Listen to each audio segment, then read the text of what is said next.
हाँ जी, सत श्री अकाल जी और वेलकम है आपका फिर से एक बार। जो आज की हमारी बकेट लिस्ट में कंट्री रहने वाली है वो है लाओस। लाओस के बारे में आपको सारी इन्फॉर्मेशन दूंगा। आप कैसे बाय बॉर्डर जा सकते हैं, जैसे कि हम टैक्सी बुक करके जा रहे हैं, बाय बस भी जा सकते हैं और बाय प्लेन भी जा सकते हैं, बाय हैचिकिंग भी जा सकते हैं। जिन लोगों को शौक़ होता है हैचिकिंग करने का, बाय लिफ्ट जाने का, क्योंकि मोस्टली जो अपनी यूरोपर्स हैं इंडिया के, कुछ बाय प्लेन जाते हैं, कुछ बाय टैक्सी जाते हैं, कुछ हाईचिकिंग करके जाते हैं। तो ये जो वीडियो रहने वाली है वियतनाम से लाओस की बॉर्डर की है। लाओस के अंदर हमने जाना है घूमने के लिए और घूम के वापस आएंगे। तो उसके लिए आपके पास क्या क्या होना चाहिए? सबसे पहले सामने झरना देखिए, बहुत बड़ा झरना था ये, जो पहाड़ों से बह रहा था और बहुत खूबसूरत। वियतनाम बहुत खूबसूरत देश है जो कि पहाड़ों के बीच में बना हुआ है और समुंदर की। ये जितना भी रास्ता आप देख रहे हैं सारा वियतनाम को, सारे पहाड़ हैं। अब हम जा रहे हैं वियतनाम से लाओस की साइड। हमने टैक्सी बुक की और टैक्सी बुक करके जाना सफ़र बहुत आसान रहा। यहाँ पे रहती हैं कुछ ट्राइब्स जो कि बहुत पुरानी है वियतनाम में। जो पुरानी जनजातियाँ हैं यहाँ की, जिन्हें हम ट्राइब कह देते हैं, वो इन पहाड़ों में रहते हैं। वो सामने जो आपको पहाड़ दिख रहे हैं, बहुत बड़े सुंदर पहाड़, बहुत साफ सुथरा, पोल्यूशन मुक्त यहाँ का जो मौसम है। इसी तरह के ट्रक चलते हैं। मैं आपको हर एक चीज़ दिखाना चाहता हूँ। मैंने जो मेरे जाने का कारण था ना बाई टैक्सी लाओस के लिए, तो यही था वो कि मैं खुद भी देख सकूँ यहाँ से कैसा रास्ता है, कैसा देश है, और आपको भी दिखा सकूँ। सामने फिर से देखिए बार झरना बह रहा है, कितना खूबसूरत झरना सामने। और ये बहुत बड़ा था लेकिन आपको दिखने में छोटा होगा। ये इन पहाड़ों से निकल, और पहाड़ देखिए कितने बड़े हैं। जब भी आप जाएंगे ना, अगर आप बाई टैक्सी जाएँ या बाई बस जाए, तो इन नज़ारों को ज़रूर देखना। एक अलग ही लेवल का एक्सपीरियंस रहने वाला आपके लिए। बहुत खूबसूरत रोड की कंस्ट्रक्शन चल रही है, लेकिन बहुत शानदार तरीके से यहाँ पर रोड की कंस्ट्रक्शन चलती है। कुछ अलग ही लेवल का यहाँ पे काम है। और ये एक टनल आती है रास्ते में, जब आप लाओस जाते हैं वियतनाम के लिए। बहुत खूबसूरत एक्सपीरियंस रहने वाला है। मेरे एक्सपीरियंस फर्स्ट टाइम का था। टनल में देखिए लोग अभी भी काम कर रहे हैं, और बहुत बड़ी टनल है। गाड़ी की स्पीड 120 किलोमीटर पर हो रही है, यानी कि 120 किलोमीटर प्रति घंटा जो ये गाड़ी इस टाइम चल रही है।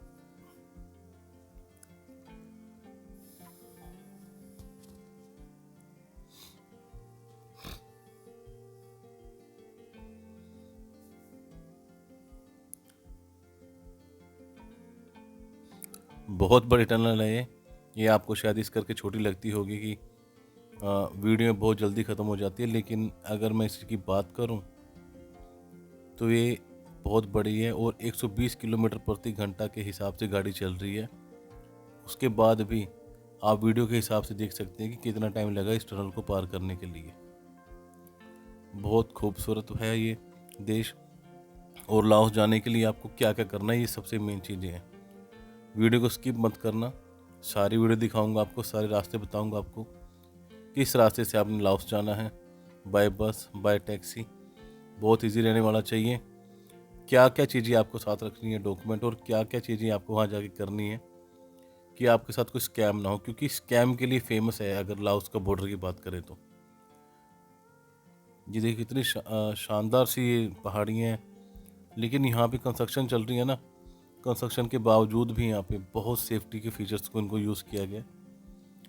चारों तरफ है, देखें आप, फीचर्स को यूज़ किया गया ताकि किसी को नुकसान ना हो। और यहाँ पे मैंने एक चीज़ दिखी, जैसे डम्मी नहीं होती, जो पुतले होते हैं अक्सर जो शोरूम्स के बाहर खड़े होते हैं वो। अच्छा, ये जो ये देख रहे हैं ना आप, ये सामने पेट्रोल पंप, ये पेट्रोल पंप मुझे स्पेशली देखना था। यहाँ पे मैंने स्पेशली गाड़ी रुकवाई। वो क्यों?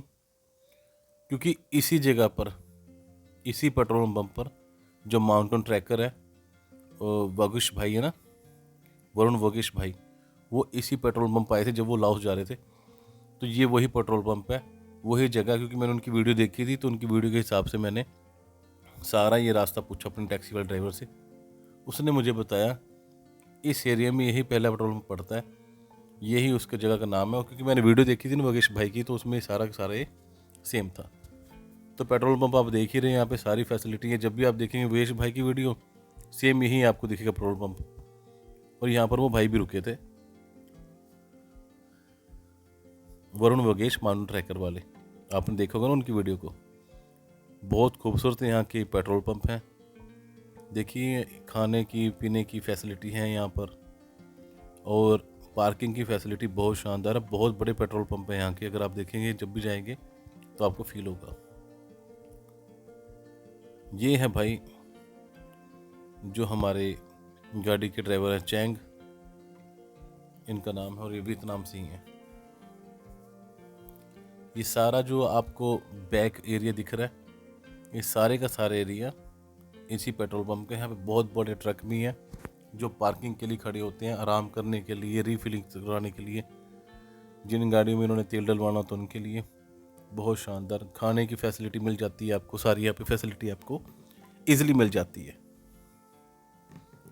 तो ये पेट्रोल पंप का सारा नज़ारा है, आप देखिए। हाँ, अगर आपने जाना हो ना लिफ्ट मांग करके लाओस तक, तो आप जा सकते हैं, ऐसा नहीं कि नहीं जा सकते, बहुत इजी है। क्योंकि सबसे बड़ी बात है, लाओस के बॉर्डर को क्रॉस करके वियतनाम से ट्रक जाते हैं। बहुत इजी आपको ट्रक मिल जाएंगे, बहुत इजी, अगर आपने लिफ्ट मांग के जाना है। मैं उनके लिए बोल रहा हूँ जो अपने यूट्यूबर्स हैं, अपना हाई चेकिंग करके पहुंचते हैं आके।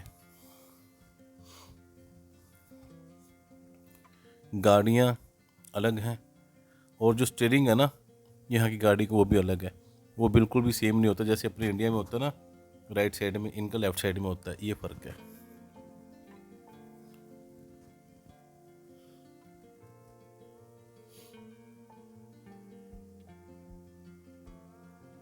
ये सारे खूबसूरत पहाड़ उन्हीं एरिया को टच करते हुए। और ये जो यहाँ पे आप देख रहे हैं, यहाँ पे क्रिश्चियन लोग रहते हैं, बहुत ज़्यादा यहाँ पे क्रिश्चियन लोग रहते हैं। बहुत खूबसूरत सी ये जगह थी, छोटी सी जगह थी, एक गांव था ये, और बहुत खूबसूरत था। मैं तो ये कहता हूँ जब भी आप आएँ वियतनाम तो लाओस जरूर आएँ। अगर आप लाओस आते हैं तो वियतनाम जरूर आएँ। लाओस के अंदर जब भी आप जाते हो तो आपने बहुत सारी चीज़ों का ध्यान रखना है, बहुत सारी चीज़ों का। पासपोर्ट बहुत संभाल कर रखना है। पैसे मिनिमम आपने क्या रखना है, अपने जो 10 के डॉलर के नोट हो, 50 डॉलर के नोट हो, 20 के डॉलर के नोट हो, अलग अलग रखना है इन सबको। वो क्या है कि जब आपको चाहिए हो तब आपको यूज़ करने हैं। वो आपको दोबारा से बताता हूँ वीडियो में आगे। मैं ये चीज़ दोबारा से काटता हूँ, एक चीज़ आपको बताता हूँ कि यहाँ पे गाड़ियाँ क्यों साफ़ होती हैं। दोबारा पेट्रोल पंप पर हम रुके और कुछ रिफ्रेशमेंट्स लेने के लिए। तो यहाँ पे जो आप देख रहे हैं ना गाड़ी धोने का, ये बिल्कुल फ्री ऑफ कॉस्ट है, इसका कोई पेमेंट नहीं होती है। जब भी आपने पेट्रोल पंप पर पाना है, अगर आपने गाड़ी धोनी, शायद ये कुछ पेट्रोल पंप पर होगा या सभी पेट्रोल पंप पर होगा, ये मुझे नहीं पता, लेकिन ये यहाँ पर अवेलेबल होता है।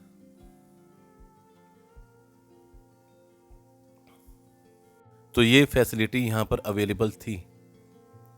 और ये देखिए चारों तरफ ही, उसी पेट्रोल पंप के चारों तरफ बहुत बड़ी गाड़ियाँ। मैं तभी आपको कह रहा हूँ जो हाई चेकिंग लोग करते हैं उन सब के लिए बहुत ईजी ट्रिप रहती है बोली, वियतनाम से लेके अगर उन्हें लाओस जाना है तो। ये पेट्रोल पंप का एरिया है। यहाँ पर आपको गाड़ी मिलना ना बहुत ईजी है। बसें भी जाती हैं लाओस के लिए और ट्रक भी जाते हैं। ये उन यूट्यूबर्स के लिए, जो फिर से दोबारा बोलना चाहूँगा मैं, उन यूट्यूबर्स के लिए जो हाई चेकिंग करके जाना चाहते हैं, उनके लिए रास्ता बहुत ईजी रहने वाला है।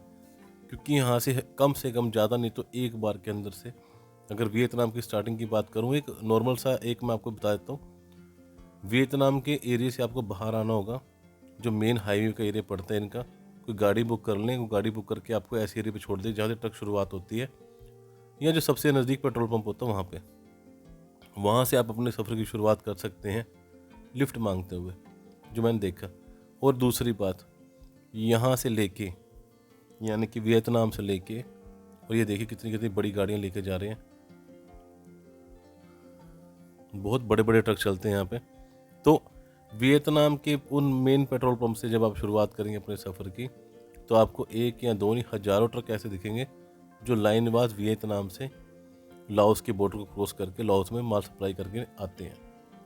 और सेम वही चीज़ रहेगी, आपको लाओस के बॉर्डर पर खड़े हो जाएं, वहाँ से आपको दिखेगा कि गाड़ियाँ वापस आ रही हैं, और वहाँ से किससे मर्जी पूछ लेना आप कि मैंने लाओस से वियतनाम जाना है, तो आपको वियतनाम के बिल्कुल नज़दीक छोड़ देगा। आपको बिल्कुल नज़दीक से मेरा मतलब ये है बहुत इजी आप वहाँ से पहुँच जाएंगे। ये देखिए, मैं आपको बता रहा था ना, छोटे छोटे पुतले खड़े किए होते हैं सेफ्टी के तौर पर, और इनको ड्रेस पहनाई जाती है कि रात को कोई हादसा ना हो जाए, क्योंकि पहाड़ है, और पहाड़ छोटे नहीं, बहुत बड़े, बहुत हाइट पे पहाड़ है। इनकी गाड़ियाँ बहुत हाईटेक हैं वियतनाम की। सामने पवन चक्की, और पवन चक्की मैंने फर्स्ट टाइम देखी थी इतने करीब से, बहुत बड़ी पवन चक्कियाँ थी। और मैं अब पहुंच चुका हूँ सबसे जो मेन चीज़ होती है वियतनाम के बॉर्डर से लाओस के बॉर्डर की ओर। वियतनाम का बॉर्डर जो हमने वो क्रॉस कर लिया। छोटी सी उन्होंने बात पूछी भी, क्यों जा रहे हो, तो हमने बताया हम घूमने के लिए जा रहे हैं, हम लाओस में जाएंगे और लाओस में घूम के वापस आ जाएंगे। मैंने आपको बोला था कि साइड में देखिए ट्रक खड़े होते हैं, ये ट्रक वापसी जाने वाले हैं जो कि लाओस से वियतनाम में जाने हैं। प्रॉपर आपको वियतनाम तक ये ड्रॉप कर देते हैं आसानी से। ये जो इमिग्रेशन ऑफिस है, इमिग्रेशन ऑफिस की साइड, और क्या होता है, क्या क्या चीज़ लगती है हमें, फ़ोटो ज़रूर रखना, हमेशा साथ में अपने फ़ोटो ज़रूर रखना, ज़रूरत पड़े चाहे ना पड़े, होनी चाहिए। इन चीज़ों को आपने ध्यान में रखना है। वाइट बैकग्राउंड की पासपोर्ट साइज़ की फ़ोटो हर टाइम अपनी जेब में रखना, हर टाइम। मैं वियतनाम से लाओस गया था, और लाओस से वापसी सेम डे ही मैं वियतनाम में आ गया। उसके लिए क्या क्या होना चाहिए वो आपको नेक्स्ट वीडियो में बताऊँगा, क्या क्या चीज़ें आपको करनी है। मैंने आपको बोला था लाओस से वियतनाम और वियतनाम से लाओस ये ट्रक चलते हैं, ईजिली आपको ड्रॉप कर देंगे, जिससे मर्जी लिफ्ट मांग लेना। अगर आप यूट्यूबर हो आपको लिफ्ट मिलेगी 100%। इमिग्रेशन हमारी डन हो चुकी है। 45 से $50 हमारे लगते हैं इमिग्रेशन के। उसके बाद $20 लेते हैं अलग से एंट्री करवाने के लिए, जो मोहर लगती है पासपोर्ट पर, उसके लिए। और $10 से $20 तक लेती हैं वियतनाम इमिग्रेशन ऑफिस जब आप एग्जिट करते हैं तब।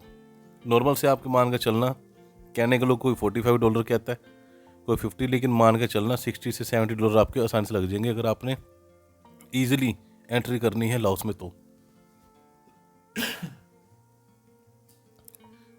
ये छोटे छोटे से होटल बने हुए हैं और बहुत अच्छे थे।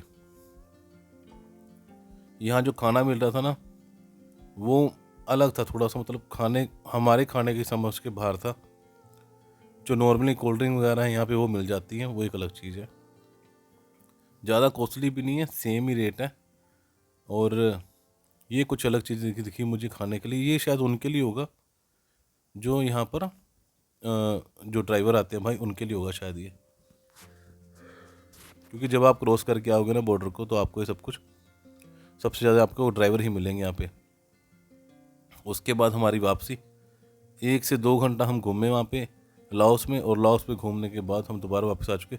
वो सामने देखिए बस खड़ी हैं।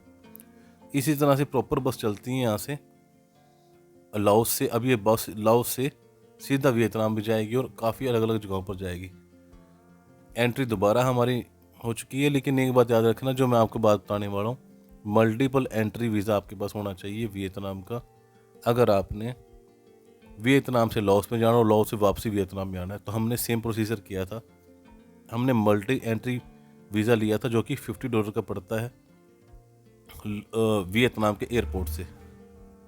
जब हम वियतनाम में एंट्री करते हैं तब हमें जो मिला था वीज़ा, हमने वो लिया था $50 वाला, उसे कहते हैं मल्टीपल एंट्री। तो आपने मल्टीपल एंट्री वीज़ा ही लेना है, इस चीज़ को हमेशा ध्यान रखना। दूसरा, जब आप एयरपोर्ट से चलते हो इस चीज़ को चेक करके चलना कि आपको वीज़ा कौन सा है। तीसरा, जब आपने वियतनाम से लाओस के अंदर एंट्री करनी है, क्या क्या होना चाहिए आपके पास। वियतनाम का जो सा मल्टी एंट्री वाला आपको एक वीज़ा का एक वो मिलता, फॉर्म मिलता है, जो आपको इंडिया में से मिल जाता है, वो आपके पास होना चाहिए। फर्स्ट बात ये मल्टी एंट्री वीज़ा होना चाहिए। दूसरी बात ये जेलो करके कैप आती है व्हाट्सएप की तरह, जैसे इंडिया में व्हाट्सएप चलता है वैसे सेम लाओस में वियतनाम में जेलो ऐप चलते हैं। जेलो ऐप हमेशा अपने फ़ोन में डाउनलोड करके रखना, अगर ना हुई तो आपको इतनी प्रॉब्लम होने वाली है कि आप सोच भी नहीं सकते। दूसरा, वाईफाई कनेक्शन मुश्किल ही नहीं, नामुमकिन है। कुछ नहीं पता आपको वाईफाई मिले एयरपोर्ट से ना मिले, पॉसिबल नहीं है कि आपको मिलेगा। अगर नहीं मिला ना तो आप 1001% इस बात को समझना कि आप फंस जाओगे वहाँ पे। निकलना नामुमकिन आपके लिए। आपको दोबारा अगर वो आपने लाओस के अंदर एंट्री कर ली ना तो लाओस से आपको डिपोर्ट करके भेजेंगे, और डिपोर्ट करके कहाँ भेजेंगे आप सोचिए, वियतनाम में। बड़ी मुश्किल हो जाएगी। जेलो ऐप रखो, जो छोटी फ़ोटो होती है पासपोर्ट साइज़ की वाइट बैकग्राउंड वाली, वो रखो। जेलो ऐप ऐड करके जाना, इंटरनेट अपने फ़ोन में डलवा के जाना, और जो आपका वीज़ा का परफॉर्मा था, यानी कि वीज़ा एक लेटर मिलता है, उस लेटर को आपने अपने फ़ोन में डाल के लेके जाना है। और ये सब चीज़ों को ध्यान रखें। जो वीज़ा होता है ना, वीज़ा लेटर बना के देते हैं प्रिंट करके, वो अपने फ़ोन में रखना। ठीक है जी, इन सब चीज़ों को रखना। उसका PDF बना लेना अगर आपने ईज़ी एंट्री लेनी है, क्योंकि वहाँ पे ना आपसे इतना मतलब मिसबिहेव करेंगे ना, वो आप सोच भी नहीं सकते। बहुत ज़्यादा मिसबिहेव करते हैं लाओस के बॉर्डर पर। इंडियन को एंट्री कई बार नहीं भी मिलती। हमें एंट्री मिलने के कारण यही थे जो मैंने आपको बताया।